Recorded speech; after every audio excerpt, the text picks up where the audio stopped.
Your kid just said no for the fifth time today. You feel your blood pressure rising. You want to yell, you want to send them to their room, you want to pull your hair out. But what if I told you there's a method used by Korean parents that can turn defiance into cooperation in just 60 seconds? No timeouts, no bribing, no endless negotiations. Just one simple technique that changes everything.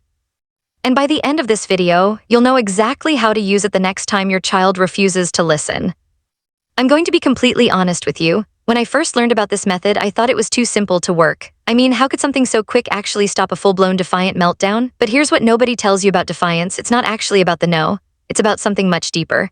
And when you understand what's really happening in those moments, you suddenly have the power to change the entire dynamic. Because here's the truth, if you keep responding to defiance the way most parents do, you're actually training your child to be more defiant. You're stuck in a cycle that gets worse every single day, but the Korean approach, it breaks that cycle instantly. In the next few minutes, I'm going to show you exactly what this method is, why it works so well, and most importantly, how to use it starting today. This isn't theory, this isn't fluff. This is a practical tool that thousands of parents have used to transform their most frustrating moments into connection. So let's dive in. Now, before I reveal the actual technique, you need to understand why your current approach isn't working. Because once you see this, the Korean method will make perfect sense. Think about what most of us do when our kid says no. We repeat ourselves louder, we threaten consequences, we try to reason with them, and what happens? They dig in harder. Here's why: every time you push back against defiance, your child's brain interprets it as a power struggle. And nobody wants to lose a power struggle. A study from Seoul National University found that children who experience frequent power struggles with parents develop stronger oppositional responses over time. It's literally training them to resist more. But here's what Korean parents discovered generations ago: defiance isn't a power problem, it's a connection problem. When a child says no, they're not trying to control you, they're feeling controlled themselves, and that changes everything. So if it's about connection, not control, what does that actually look like in real life? Let me tell you about a mom named Sarah who tried this method with her 6-year-old son. Here's what happened.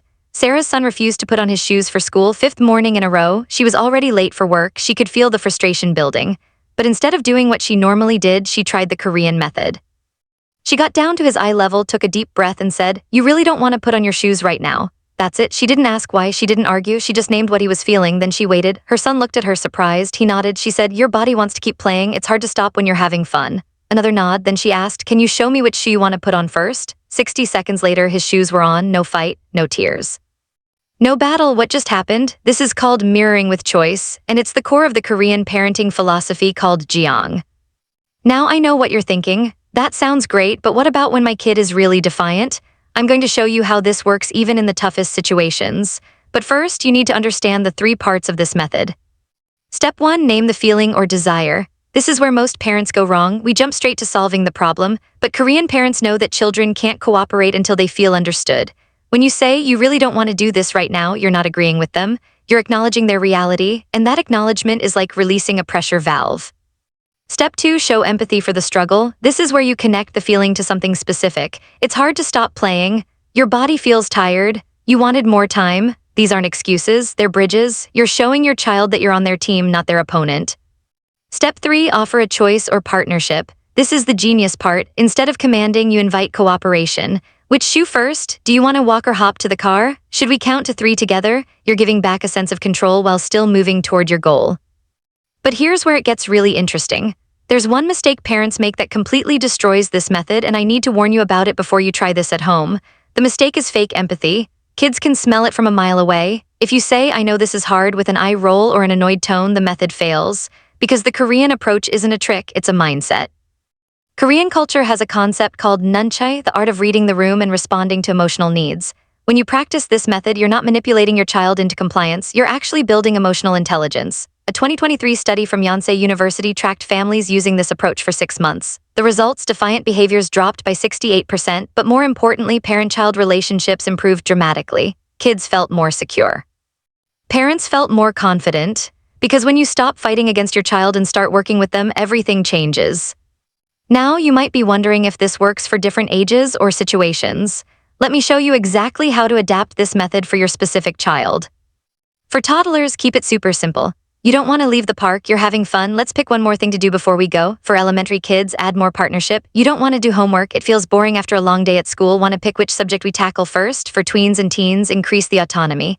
You're frustrated about this rule, you feel like you should have more freedom. Help me understand what would feel fair to you. The formula stays the same: acknowledge, empathize, offer choice, but the language evolves. Here's the beautiful thing about this method. Every time you use it, you're teaching your child 3 critical skills. 1. How to name their emotions instead of acting them out. 2. How to problem solve collaboratively instead of adversarially. 3. How to regulate themselves when things feel hard. These aren't just obedience skills, these are life skills, and you're modeling them in real time. Korean parents call this teaching the heart, not just the behavior. Because when your child learns that their feelings matter and that cooperation feels good, defiance naturally decreases, not because you forced it, because they chose it. So here's what I want you to do right now. Think about the situation where your child is most defiant. Maybe it's bedtime, maybe it's screen time, maybe it's getting ready for school. Picture that moment. Now imagine using this 60-second method the next time it happens. Get down to their level, take a breath, name what they're feeling, show empathy for the struggle, offer a choice, and watch what happens. I'm not saying it will be perfect every single time. Some days will be harder than others, but I promise you this approach will change your relationship with your child. It changed mine, and it's changed thousands of other families who have learned this simple but powerful technique. If you found this helpful, do me a favor and hit that subscribe button. I create videos every week about parenting strategies that actually work, no guilt, no judgment, just real tools for real parents. And if you want to dive deeper into Korean parenting wisdom, I've got another video coming up next week about how Korean parents handle tantrums without ever raising their voice. You won't want to miss it. Thanks for watching, and remember, connection always beats control. I'll see you in the next video.